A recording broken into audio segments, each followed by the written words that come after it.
Hello friends, நாம் இன்றைக்கி சாதம் யூஸ் பண்ணி சுவையான ஆப்பம் எப்படி செய்யலாம்னு நம்ம இன்றைக்கி பார்க்க போகிறோம். 1 கப் பச்சரிசி, 1 கப் புழுங்கல் அரிசி, 1 கப் சாதம், மூணுமே ஒரே மெஷர்மெண்ட் தான். 1 கைப்பிடி உளுந்து, கொஞ்சமாக வெந்தயம் அதில் நல்லா போட்டு எல்லாத்தையும் கொஞ்சம் வாஷ் பண்ணி மூழ்கிற லெவலுக்கு தண்ணி வச்சுக்கோங்க.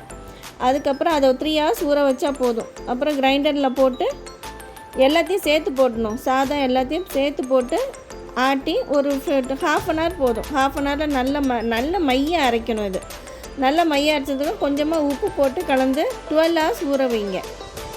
12 hoursக்கு அப்புறம் நம்ம இப்போ தேங்காய் பால் மிக்சியில் கொஞ்சம் தேங்காய், அதில் கொஞ்சம் நாட்டு சர்க்கரை ரெண்டுத்தையும் போட்டு நல்லா கலந்து அதில் கொஞ்சம் தேங்காய் பால் எடுத்து வச்சுக்கோங்க.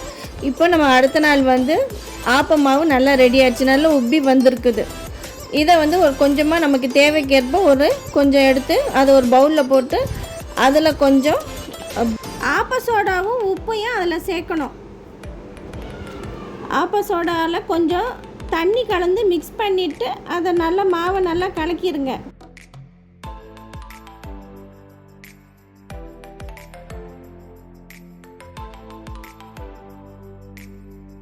கலக்கிட்டு பேனை நல்லா ஹீட் பண்ணிவிட்டு அதில் ஆப்ப மாவை ஊற்றி நல்லா சுவையான ஆப்பம் ரெடி ஆகிடும்.